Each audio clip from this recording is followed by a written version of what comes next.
2021 was a wild year to say the least.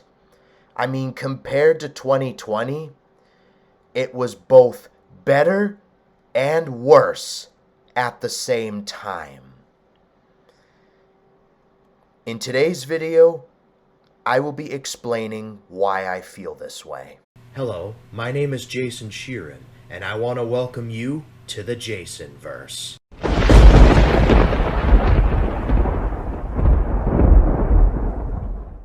First, let's talk about what made 2021 worse.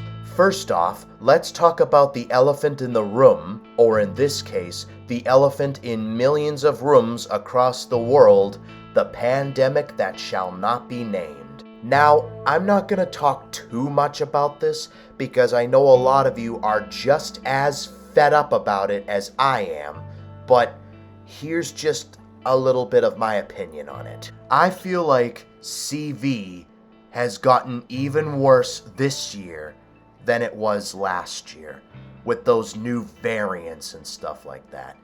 And I've noticed, at least in the United States, I don't know about the rest of the world, but in the United States, there's been like an increase in cases.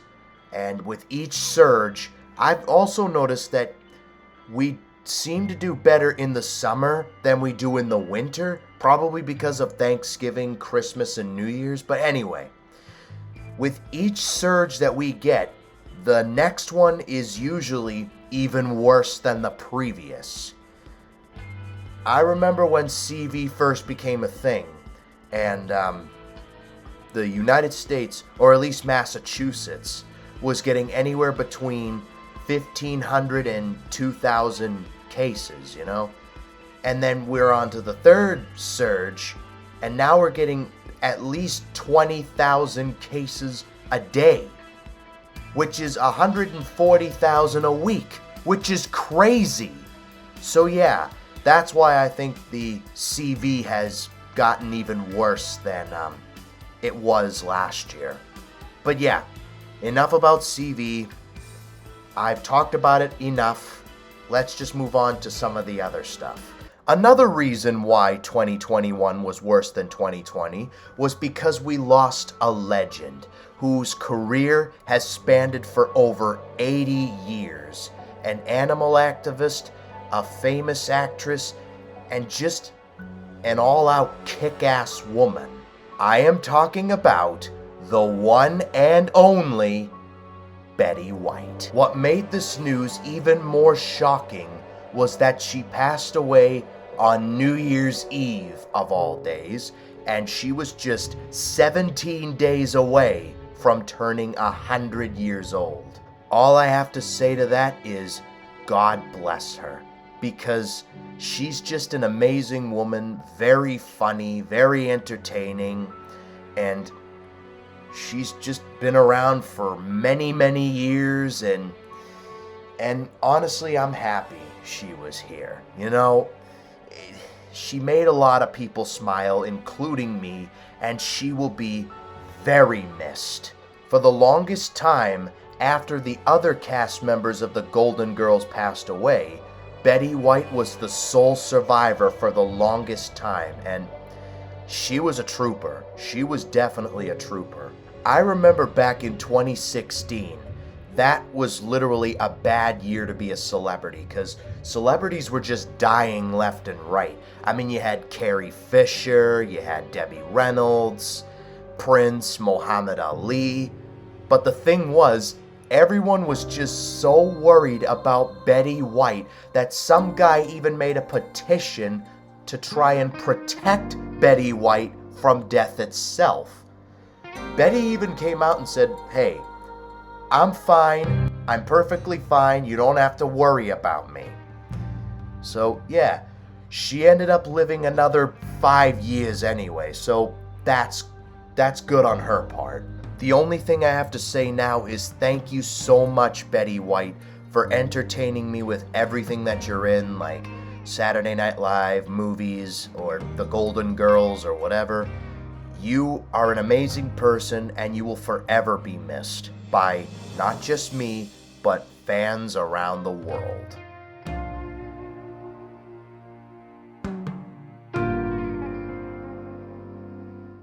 Okay, now that we got the hard stuff out of the way, let's move on to what made 2021 better. I know what I said in what made 2021 worse was straight up facts rather than opinions, but this time I mean it when I do say that these are just my opinions.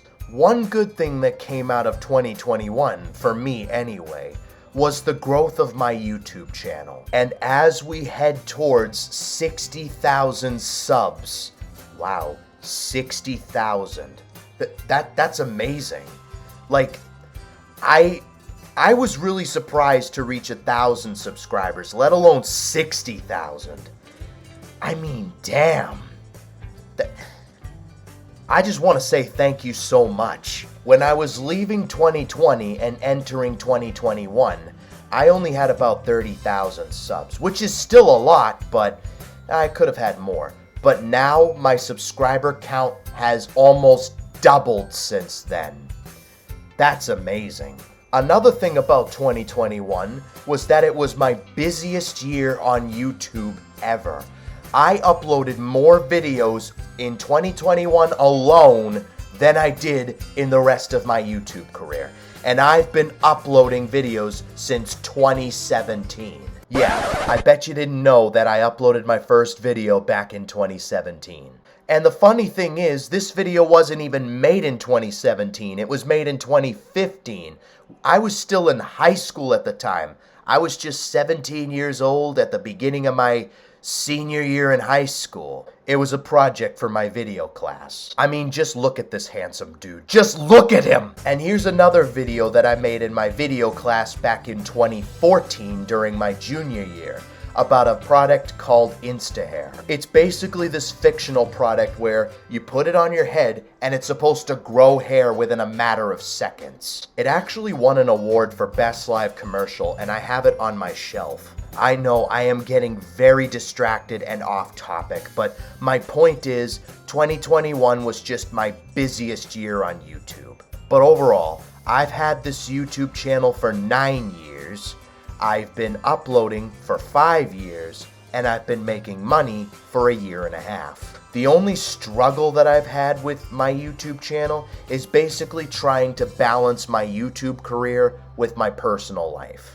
What I mean by that is, I've been trying to balance my YouTube career with like my family life with my dad, my brother, and my dad's girlfriend, and my social life, you know, with my friends and all that. Yes, I do have friends outside of YouTube.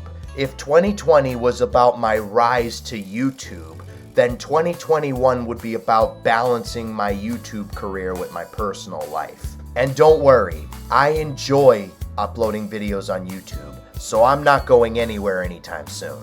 But saying that, balancing everything in my life is more difficult than one would think. Sometimes uploading a video, especially a video that gets loads of views like a lot of my Thomas content, would be very time consuming, and sometimes it would take up the entire day. Like my Edward error video, for example, that took me 12 hours to make. And it was the first of my error series, and of course it was gonna be crappier than the rest, but yeah, bear with me, I already talked about that in a previous video. Another video that's like a prime example of this, and I know I talk about this video a lot, is T-Rex, Spinosaurus, and Indominus Rex, an Unholy Alliance. I think that video took me about 7, 8, even 9 hours to make. Well, by the time I was finished, it was already 1 in the morning where I was. I started editing at around 7 at night, and I didn't upload it till about 1 in the morning. That's how long it took. And when I made this video, I was expecting it to get no more than 1,000 views and maybe about 100 likes, and that was about it, you know, and then people would just forget about it within a week. But what I never expected was for it to become my most popular video to date. At 12 million views and over 50,000 likes, no video has ever managed to top it yet.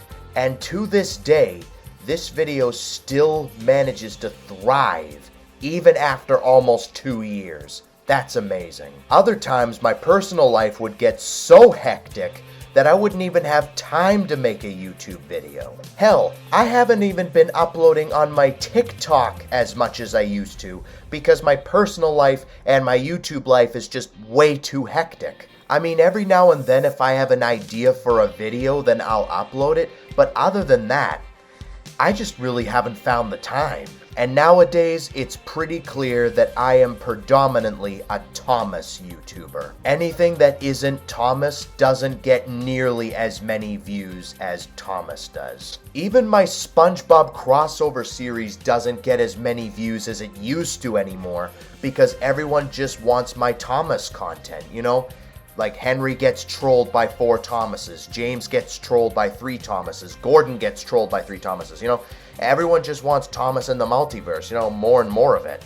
And in early 2021, it was Sodor Fallout and to an extent my Error series. It's like whenever I try to experiment with something new, I always get the fewer regular viewers are choosing to watch this video. And they don't get nearly as many views as, say, the Thomas in the Multiverse videos or my Sodor Fallout videos. I've even tried becoming a gaming channel, but so far, that hasn't really worked out. But enough about my YouTube channel. What has happened in 2021 outside of YouTube? Well, I got my cat Kuvu sometime in April of 2021, and ever since then, he's been just a bundle of joy. Ever since I lost my dog Toto back in September of 2020, I've just been very lonely and just wanted like a little companion. So I ended up getting Kovu. I named him Kovu after a Lion King 2 reference. You know, the lion that Kiara ends up falling in love with in the sequel? But yeah, I named him after him. And I wanted to give my cat an obscure name rather than the generic names that other people give their cats. But yeah, I wanted to give him something different, something obscure, you know, and just, you know, I just wanted to get creative with the name, so that's what I stuck with. I wanted to name him Scar, but Kuvu translates to scar in Swahili, so it actually works out. Kuvu will also be turning a year old within the next week, just before I turn 24 the following week. But I've gone on long enough. What were your thoughts on 2021? Let me know in the comment section down below. And if you enjoyed this video, be sure to leave a like and subscribe for more. It would really help out a ton. And until next time, I will see you guys in the next video. So long!